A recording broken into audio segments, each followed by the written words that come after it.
Welcome to the Better Business, Better Life podcast throwback series. My name is Debra Taylor and I'm the host of the podcast. I'm a certified EOS implementer, a family business advisor and a business owner myself. And I developed this podcast to help bring you tips and tools to help you create a better business and create a better life. For the next 5 episodes though, we're revisiting some of the most inspiring, thought-provoking conversations from our archives. These episodes are packed with wisdom, practical advice, and stories to help you create a business that delivers better results and a better life. So whether you're hearing them for the first time or enjoying a refresher, each one offers timeless insights to help you on your journey. Let's dive into this week's throwback episode. We're closing out the throwback series this week with episode 168, where Scott Rusnak returns to discuss building a business legacy. In this episode, Scott explores what it takes to create something meaningful that outlives you, leaving an impact for generations to come. It's a conversation filled with heart and purpose. Let's revisit this inspiring episode together. Welcome to another episode of Better Business, Better Life. I'm your host, Debra Taylor, and I'm passionate about helping entrepreneurs live their ideal lives by creating better businesses.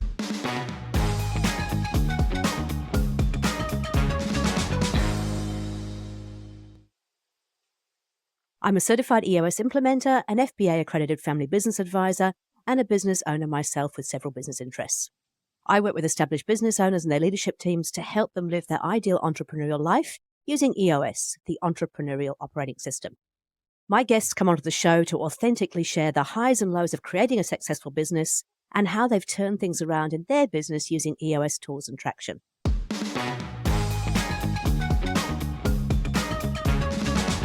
But really within the book, I want people to take hold of the lessons that I had to go through and the things I've learned as a coach so that they can really become the architect of their life. And it's not just like building a building or building a life to say I've done it. Within that, I want them to think about where they live, where they're working, where they're playing, what they're doing, and is what they're doing really fulfilling their purpose? And to go to Simon Sinek terms, what is their why? Why are they doing it? And when people can get a hold of their where, what are they doing it, why are they doing it, they seem to have this magic formula that will propel them to success. And I always say the universe conspires for those that compartmentalize those three things.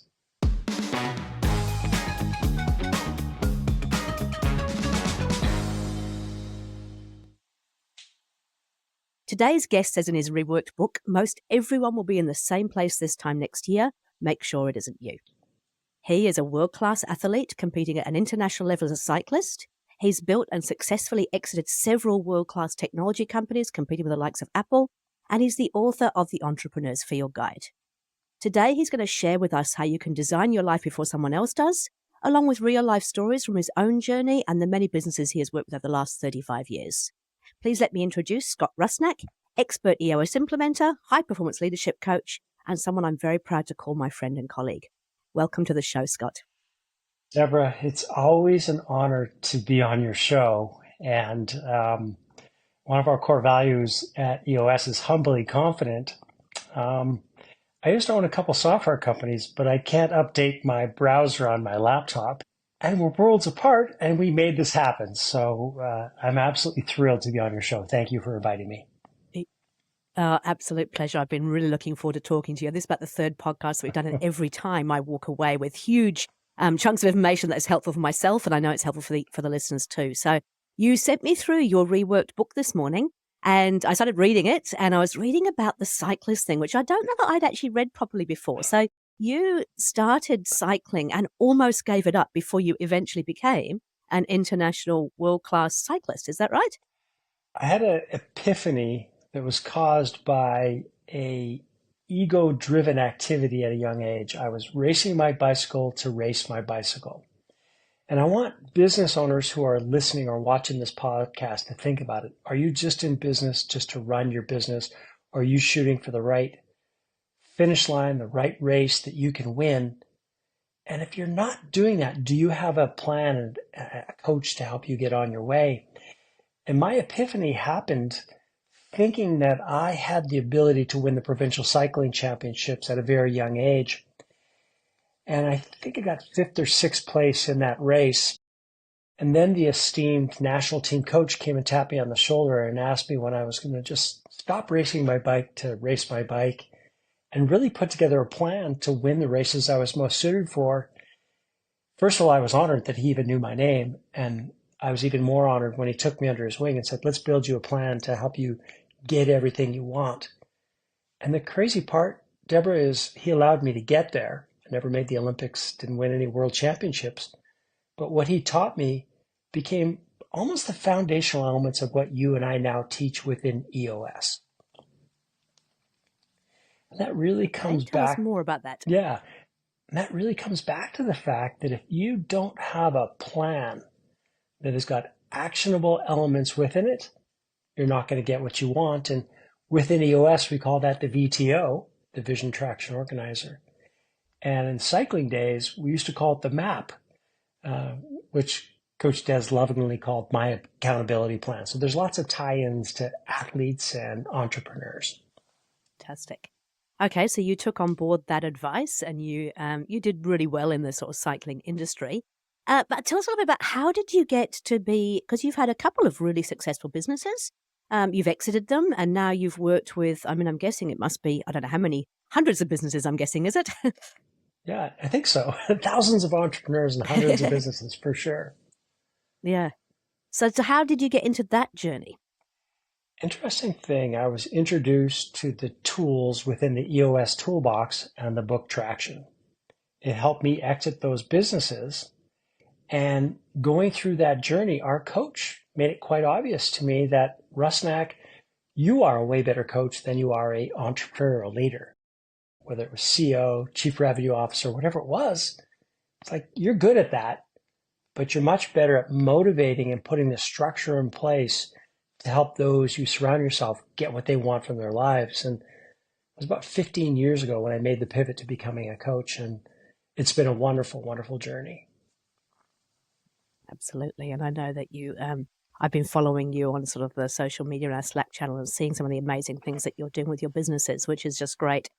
So the title of your book, The Entrepreneur's Field Guide, it's like design your life before somebody else does. What is that all about? What do you mean by that? I almost wish I could change the title. And the book came out 5 or 6 years ago. Amazon won't let me. I don't want to let go of those 5-star reviews.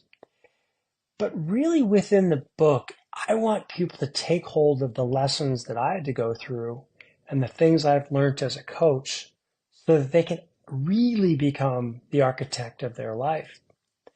And it's not just like building a building or building a life to say I've done it. Within that, I want them to think about where they live, where they're working, where they're playing, what they're doing, and is what they're doing really fulfilling their purpose? And to go to Simon Sinek terms, what is their why? Why are they doing it? And when people can get a hold of their where, what are they doing it, why are they doing it, they seem to have this magic formula that will propel them to success. And I always say the universe conspires for those that compartmentalize those 3 things. I have to say, I completely agree. And I think it's also really important because, businesses don't always grow on a beautiful, that lovely S curve that they show as the hockey stick. They don't always grow like that. But if you're really clear about why you're doing it and who you're doing it for and what you want out of it, then, and where you're doing it, then you can always tie back into that and it can help get through those tough times and make decisions to move forward towards that. I love the fact that you said the word hockey stick. Everyone thinks they're going to have this amazing growth. And I was a hockey player growing up in Canada, and the hockey stick can actually cause a lot of harm if you're always shooting for it. These are not my teeth. But we can spin that back to business. Do you need to be bloodied on the ice achieving what you want? That's the how mentality. If we think about who we can surround ourselves to help us grow and build that business, obviously you've got great employees and other people on your leadership team, but who's looking over your shoulder? And, Debra, shout out to you. You've built an amazing practice as a coach in New Zealand. And who are those people that need that third-party advice? And they're out there. And when they can drop their ego and become humble and realize that the coach will help you get there, maybe they don't need to leave the blood on the ice. And I think you and I both learned those lessons the hard way. Absolutely. And I would never change it. There's certainly some lessons to be learned that's been good, but I'd like to be able to share that and hopefully stop people getting quite so bloodied on the way. There you go. So you work with what we would consider a lot of high-performing teams. What do you think is the difference between a high-performing team and an average team? Purpose-driven teams that live and breathe with their core values in mind. In Patrick Lencioni's book, The Five Dysfunctions of a Team, he says it's not technology, it's not finance, it's not strategy that is the ultimate competitive advantage. It's teamwork. And teamwork is that ultimate competitive advantage because it's so hard to find. And once you have it, you never want to let go. So if you can find the greatest team out there, we can talk about the Kiwis, we can talk rugby, we can talk ice hockey, we can talk about any team. But if there's too many I's in team, you're not going to get there. It's the we that will get us there. So quick shout out to Mar Residential and Mark Rohde, a really great client of mine that 5 years ago set this target. And this target was their core target they were really shooting for. And they've been able to assemble this amazing team of young leaders and some that are close to my age. They've really been able to pull it off. So it's the teamwork part, Debra, for me, that's 101 and really having a purpose. Mm. And I think some of the businesses that we actually start to work with may have been around for a long, long time. And sadly, the team that gets you to a certain size may not be the team that gets you to the next level up. And sometimes you have to, in fact, regularly you have to review that and say, where are we really headed and what is the right structure for us to actually achieve that? And then do we have the right people to do that? I love it. In every one of the quarterlies, every 90 days when I meet with my clients, I'm sure you do the same, we look at the accountability chart. Do we have the right structure for this business? Yes, we do. Are the right people in the right seats within that structure? And the way we figure out if they're the right people, we've got this amazing tool called the People Analyzer. And I'm sure anyone listening to this podcast, Debra will send them the free tools, or I will send them the tools.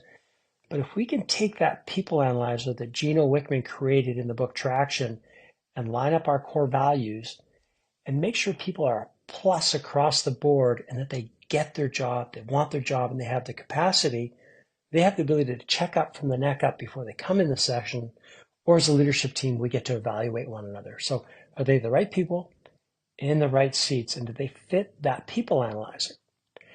And then the next tool is something we call the Delegate and Elevate checklist. And call out to Dan Sullivan. That's where we really make sure someone's running within their own unique ability, doing what they love and what they're great at.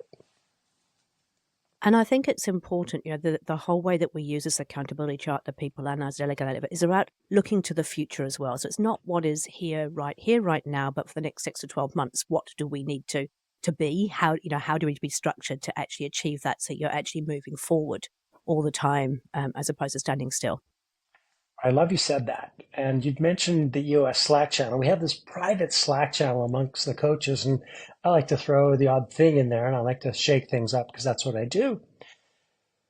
As entrepreneurs, the trickiest part is you achieve something. Let's say you're at the end of the year, you achieved your 1-year goal, you ring the bell, it's like bing, bing, bing.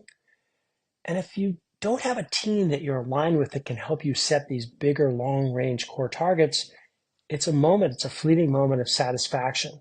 And that disappears the next week, the next year. You're like, why am I doing this? So we go back to that core target and say, what's the infinite game that we can play to make sure that we're always getting what we want for our business and our lives? And it's a really good time this time of the year because we're doing a lot of the annual planning sessions. We get to challenge those clients by saying, are you getting what you want and are really setting the right SMART goals for your business? It's an absolute joy when you see people really stretching and really achieving that. I've got a team over here, shout out to the Attention Seeker, who their 10-year target is to have 6 billion followers. They're a digital agency. And if you think about it, when I share that with people, they say, but there aren't 6 billion people in the world who have access to the internet. So yeah, but this is 10 years out. Who knows what's going to be happening in 10 years' time? And because their core focus is to do cool shit. So they're kind of going, we're going to have 6 billion followers, we're going to do cool shit. And all of the team are 100% behind that. And I've seen them in the last 12 months just grow exponentially, but with a laser sharp focus. So in the past, the I love it. visionary would be, and Stan Lee, beautiful person, but he's a true visionary who has got all these crazy ideas. And so he wanted to get there, but there wasn't that laser sharp focus. Now they've got that laser sharp focus. The team is behind him. They're holding each other accountable. And I tell you what, when you meet with them and you see that they've knocked those things out of the park, it's just a great feeling, isn't it? Well, I love the fact you said cool shit. I've got some clients going, hey, if we hit this, why don't we rent a private jet and fly to Tahoe and run our annual? And then they say, hey, Rusnak, you're our coach. If we hit this in 3 years, do you want to do the cold plunge with us and jump in this, what is it, plus 3 Celsius water? So what's that in Fahrenheit? 38, 40. I'll do it. So call out to one of my most recent teams. Yeah. We landed in Lake Tahoe, had a great session. And they're like, okay, Rusnak, it's time to jump in the water. It was just such an exhilarating moment with that team. No, they didn't have 6 billion followers. That sounds pretty cool. But they hit that 3-year picture and then they reset again.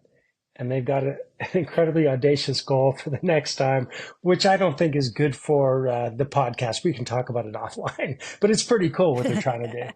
Absolutely. Yeah. And I saw the picture of you in the plane, so that really kind of motivated and inspired me as well. I want to push my teams to actually really have exciting annual planning sessions and have those kind of rewards for when you achieve, because it's all about celebrating the wins, celebrating the successes, and then using that to propel yourself forward, isn't it? Yeah. When I start with teams in the journey, I ask them to envision what success looks like in 1 and 3 years.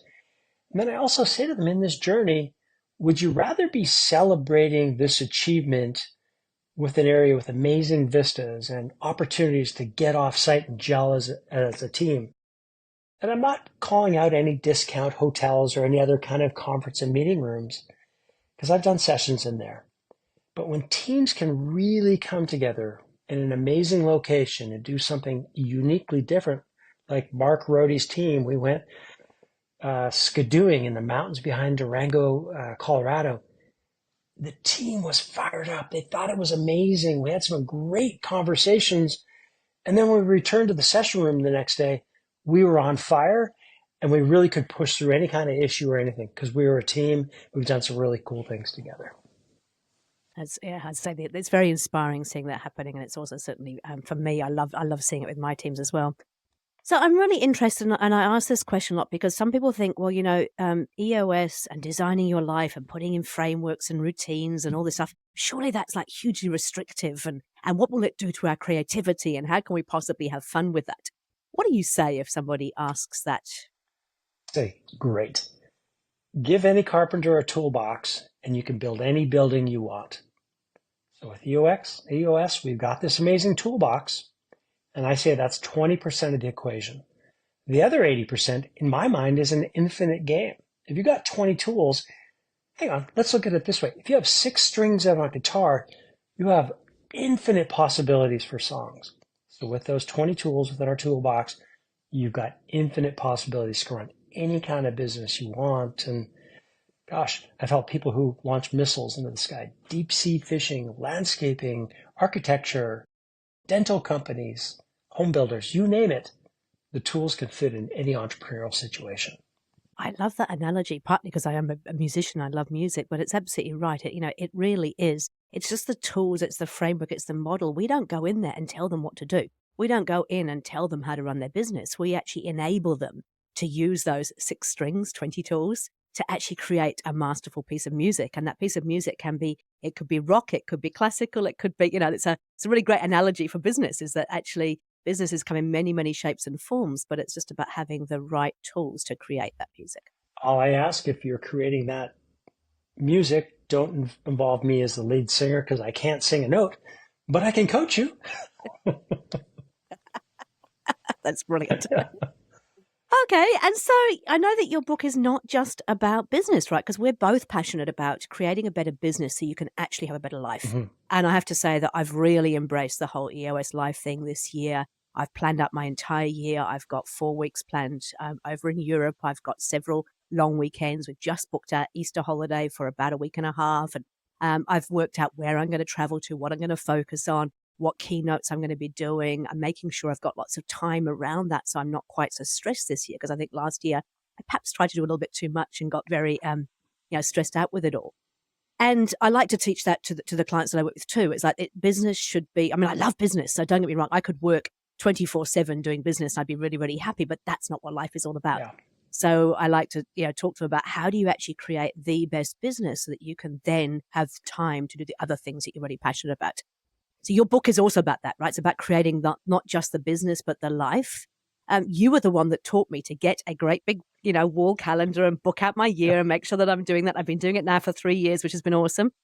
What are the tips and tools for people that you talk about in the book to help them with that? Let's go back about 35 minutes earlier to when you and I checked in.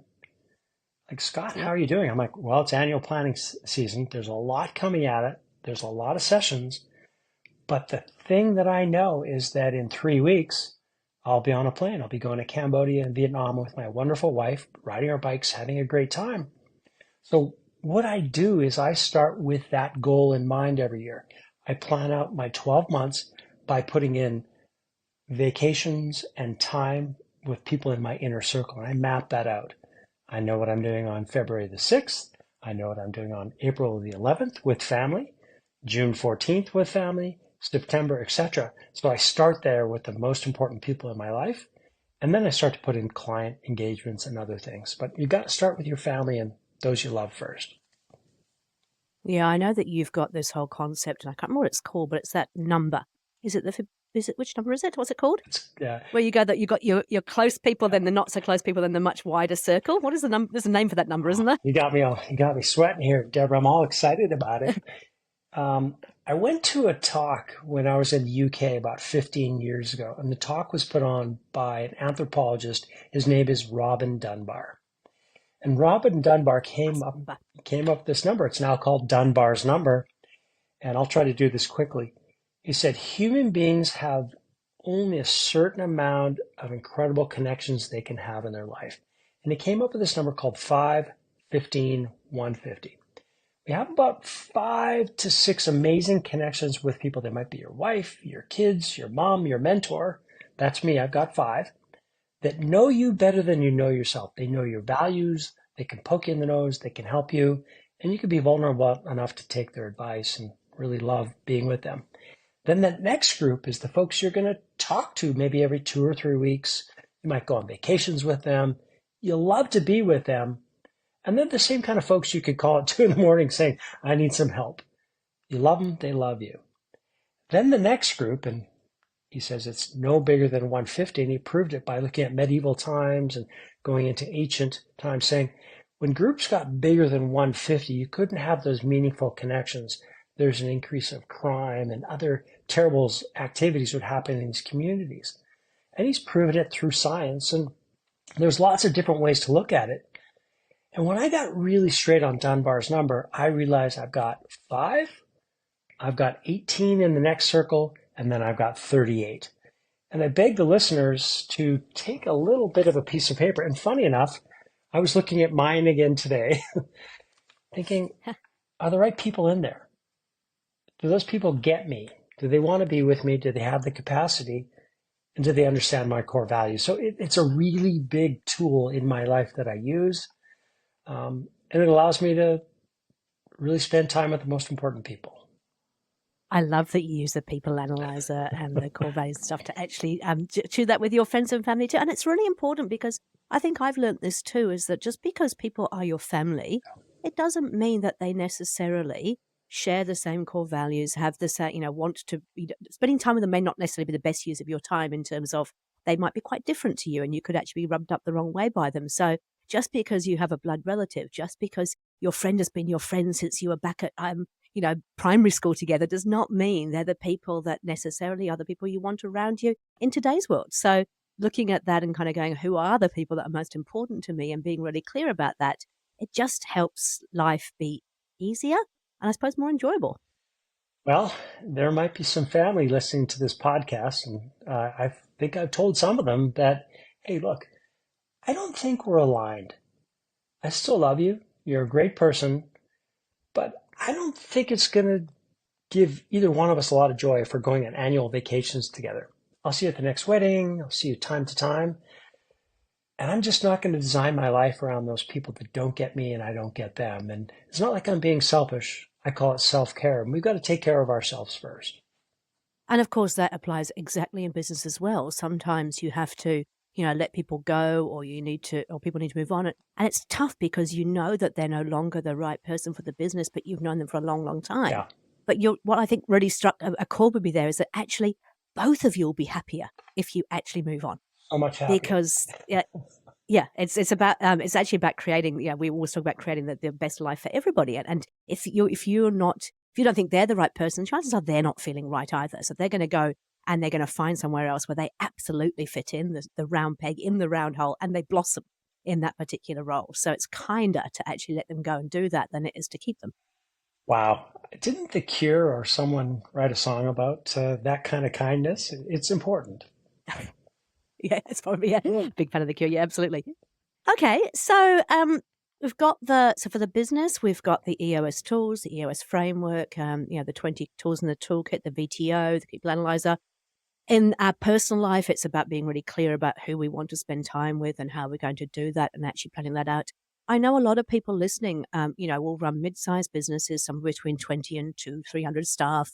And they're saying, this is easy for you, Debra and Scott, because, you're an individual consultant. You might have a few people helping you, but it's really just you and the business. So you can plan that. You can take these weeks off on holiday. I can't do that because I've got 200 staff I have to look after. What would you say to that? I'd say you're looking at it the wrong way. Much like these glasses allow me to see you better, I need them to think about a different lens they're going to put in their mind. And the mindset that they've got to occupy has got to be a growth mindset going, who's going to take care of these things? And so many business owners, and shout out to Dan Sullivan again, don't think about how you're going to do it. Think about who's going to help you get there. So we set up that delegate and elevate checklist. We set up the accountability chart. Let those people take care of it. And you've got to let go of the vine. And I tell all of my clients they've got to take at least 7 days at minimum every quarter and just walk away from the business. It might not be consecutive, but you got to step away and see what happens. Let your mind clear, because when you come back, you're going to be that much more fascinated. People are going to be revived, and you're going to see how great your staff is, and your business will probably go on a nice trajectory. It is true, isn't it? Because sometimes when you're so busy kind of being in the business, your lens can get, let's call it, a bit blurry or a bit foggy. And so you're not seeing it as clearly. And then, of course, every little thing will then irritate you, annoy you, and you can find yourself being triggered by some of the most ridiculous things. But taking that time out, allowing, I always say, the glass of water with the sand, allowing the sand to settle at the bottom, allow that glasses to clear, will just give you a very, very different way of looking at things. Debra, I'm going to go to a skiing analogy. You're cross-country skiing away. You're going so hard. You're breathing really hard. And you stop. You've been going so hard that your glasses are fogged. And you got to take them off. You got to take a break to realize where you are and what's going on. So many business owners, they're just working so hard. Their glasses are fogged. They're going straight ahead, and they don't take time to look around and see what's really going on. So I beg of everyone to listen to this podcast. If you don't get anything out of it, take off your glasses, take a break, put a different lens on, and see where you're at, because you're going to get so much more clarity. Again, great advice there. I'm thinking about the thing. I actually just took 3 weeks off to go to Bali myself, and I have to say I took no screens with me. I did have a phone, but I didn't really check the phone too often. It was just so wonderful to be away from all of that and actually take some time out. And that's when it got me back into, okay, what does this year need to look like? What is important for me? How do I actually plan that? It's really, really helpful. But it's difficult because sometimes you feel like you're on that hamster wheel. So if you feel like you're stuck and you can't get off that hamster wheel, where do you start? Well, what I'd like to do, and my book is not the recipe to have, the perfect life. But if anyone would like a free copy of the book, just reach out to me on my website. I'm just going to send them the PDF. I've got tired of Amazon, and I don't want to get rich by selling a book for $19.99. I want to help people. So there's 2 places to start. I'd be thrilled to help them through the book. The second place I would say to start would be to start listening to your podcast. And Debra, I'm not just saying that because I'm a guest on your cast. There's some incredible material that you offer. You give it all the way. You're one of my favorite people within the EOS community. So I'd say go to you first, and if they want a free book, I'd be thrilled to give it to them as well. That is absolutely wonderful. Okay, so with the URL for that book, can you just give that to me, please? Gosh, Is it scottrusnak.com? yeah, that's right. Yeah. I was trying to think of the Amazon details. If they just go to my website and send something, a contact Yep. form, I'll make sure that even if they're in New Zealand, gosh, I love New Zealand, we'll make sure we get the book in their hands. If they send me an email, I'll get them the PDF version. Perfect. Okay, cool. I always ask you to share 3 top tips, and you've already given us so much value, but I really want to kind of nail this down. Part of my reason for doing this podcast is just share those stories and have people understand, what's going on, but also what can I do and take away with me so I can actually make a difference from now. What would be your 3 top tips or tools for people listening? I think the first is a mindset tip. And if they can look at life as an infinite game, and this game can be designed with their version of success in mind, they're going to be that much further ahead. And it's not your teacher's version, your mother's version, your dog's version. It's your version. You got to own it. The next one is maybe a little too philosophical for some, but I learned this from a good friend and client. His name is Greg Banner. And he said, Scott, you've got a mandate to influence as a coach. And I've got a mandate to influence as a leader. So as a leader, you've got a mandate to influence. It doesn't mean you need to, sorry, Mr. Putin, you don't have to be the type of autocratic leader that says, here's what we've got to do. You've got a mandate to help people, to influence others around you. And then I think the last part is something that is near and dear to my soul, is use that people analyzer on yourself. Check up from the neck up each and every morning. And our core values are quite simple. I won't list them all and bore everyone to death, but are you humbly confident? Are you doing what you say? Are you doing the right thing? And are you living with purpose? So really check up from the neck up every morning before you step out of bed. And I think if you do that and have a little bit of gratitude for where you've landed, it's going to be a heck of a lot better day. That's great. Okay, so the mindset, so make sure that you're looking at life as an infinite game, and it's your infinite game. Own it. What do you want? Not what does everybody else want. You have got that mandate to influence as a leader. Use it to actually help your people and lead, and then use that people analyzer on yourself to check up from the neck up every morning whilst I actually do a gratitude journal. I journal every morning, and I'm going to add that to my little list of things that I might do as well, just check in and make sure I'm living the way that I want to be living. I love it. Scott, pleasure as always. I can't wait to see you in person soon, but in the meantime, thank you so much for taking the time. I know you're busy. I really, really appreciate it. I hope you have an amazing trip in Vietnam and Cambodia, and I look forward to hearing all about it when you get back. Debra, it's always an honor, and you are definitely one of my favorite coaches in this community. And if you're listening to this and you haven't spoken with Debra, I urge you to have a conversation with her. That is really very kind. I really appreciate that. Thank you. You're welcome. Thanks, Scott.